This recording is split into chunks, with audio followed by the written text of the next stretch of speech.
welcome to the channel, and today we're going to be reviewing set number 21350. This is the 18 plus LEGO Ideas Jaws set. This is the 58th Ideas set in the Ideas line. It comes with 1,497 pieces, and oh my goodness, am I excited to take a look at this. This is just a fantastic set. I'll tell you that right off the bat. Got the standard LEGO Ideas box art. You can see there's just some beautiful side box art showcasing one of the display options. So a big fan of the back box art showcasing the different features of the set. Recreating some iconic scenes. And yeah, so let's take a look at this. First figure we're going to take a look at is Chief Brody, and this is nothing short of a great figure.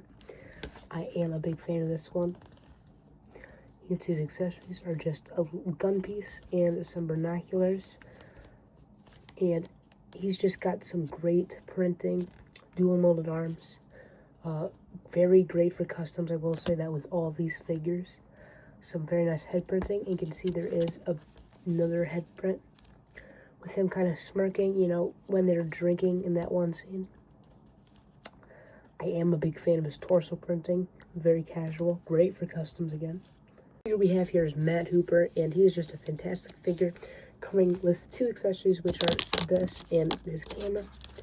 Just looks very nice. It's the same printing as the legs are the same printing as Chief Brody's, just in a different color. He's got some great torso printing, great for custom minifigures, and it is just really a good outfit combo.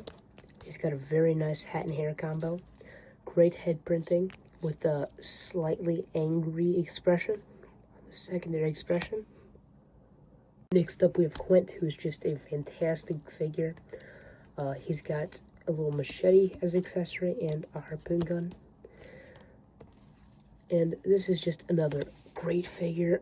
No leg printing, just got dark blue legs, but some great torso printing. All these figures are great for customs, I will say that. He's got a hat, and he does not have a secondary expression due to the hat piece they used, but his face does look very, very nice. Again, great for custom minifigures. Taking a look at the set itself, it is just fantastic. You can see it is a diorama, so you do have the LEGO Jaws tile, which looks very nice. Here is a closer look at that. You can just kind of remove that pretty easily. And then the quote tile, which is "You're gonna need a bigger boat," an iconic line by Chief Brody. You have the black base, just like the other diorama sets. Interestingly, the waves are crashing against it, which look very nice. Let's remove the boat. And now let's remove the shark, which leaves us a base. The base looks very nice with the waves, which look very nice. I do love the color of these with the white and dark blue. Could have used some more color variation, but that's okay. And this is just ginormous. And you do have the barrels, or just a barrel that's floating here. Some interesting techniques for the base. I won't get too far into detail with that, but the boat just sits right here and then just kind of attaches, and you can see the shark just goes on there. And you can see there is a little part of the shark that doesn't detach. That's because the entire bottom half of the shark is included. So what you do is you see there's this little clip piece right there, which attaches to that. And you just kind of slide those in just like that. It just looks fantastic. So you do get an extra copy of the LEGO Jaws logo tile. And what you're able to do is you're able to take the figures and attach them, which is a great option if you do not have enough space for the entire set, which is massive. All the figures added, and this is just a great desk topper if you don't have enough space again. But let's take a look at the shark itself. Oh my goodness, does this shark just look fantastic. Some really great techniques all throughout the build. Unfortunately, the jaw can't close all the way. And you can see it does have different layers of teeth. The ice is really good, because building this, I didn't think it would be actually a microphone piece, but that's what it is. That's attached. And then the fin is just attached, just like that.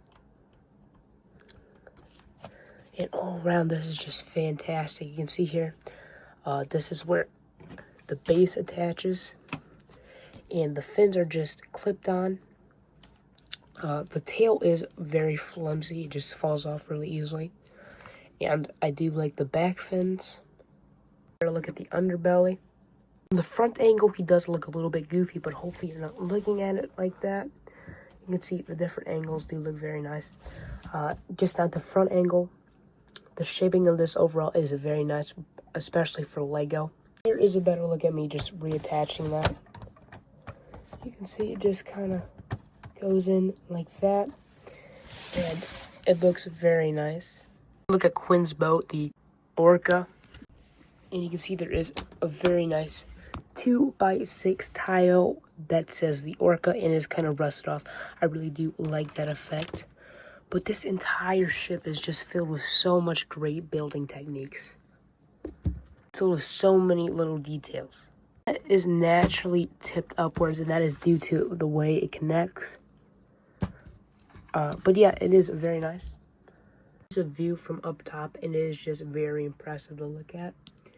You can see here there is a little walkway, which does lead out to the little front section. And there's 2 more barrels back here. There's a little chair. And you can see there are some harpoons back here, or some spears, I mean. There are just multiple fishing poles. Little anchor right there. You can see here there's 2 pieces that are meant to represent the shark cage. They don't actually fold out into the shark cage, but it is close enough. And this chair here is just very, very nice. Here you can just attach it like that. There's a fishing pole attached to it. So you can't actually have a character sit in it because there is no place. I mean, I guess they could stand in it, but they still technically can't sit.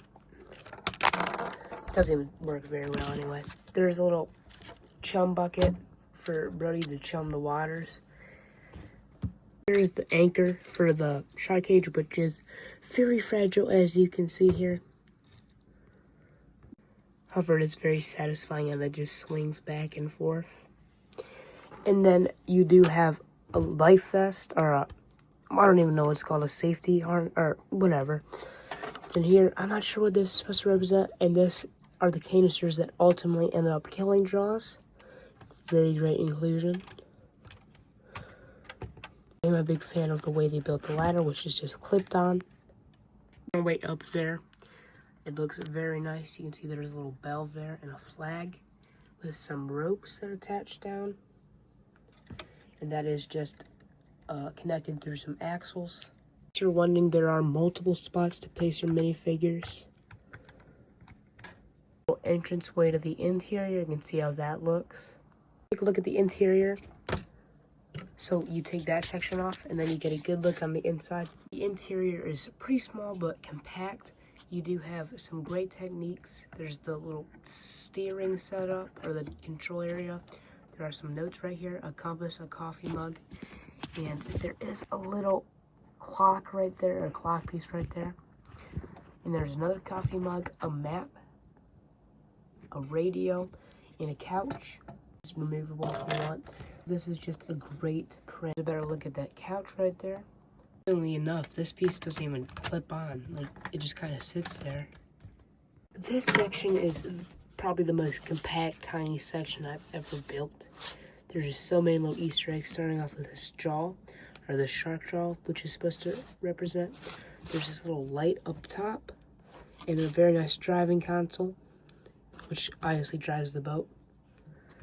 And then you do have some nice techniques to represent just the design of the boat. There are 2 life safety vests, or oh my gosh, life buoys, that's what they're called.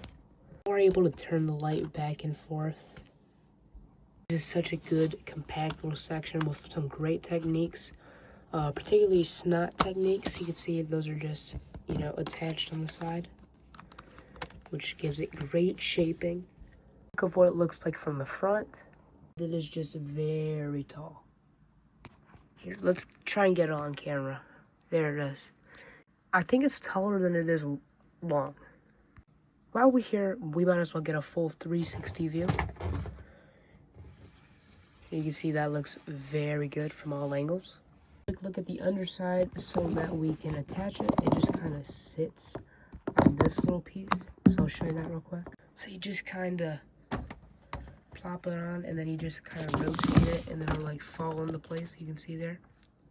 Overall, for 1,497 pieces and a price tag of $149.99 USD, I think it's just a fantastic value, especially with the IP. Such an iconic IP such as Jaws to be represented here, and it's just represented so well. I think the diorama works perfectly for this. The only gripe I have with this set is that the boat kind of hangs off the diorama, which I'm not sure how I feel about. Everything just looks so good. I can't think of any other flaws with the set. The building techniques absolutely blew me away. It's just built very nicely. Overall, I really recommend this set. And if you're a big fan of Jaws and you have $150 lying around, I'd go out and buy this set. Alright everyone, thanks for watching. And as always, take care, goodbye.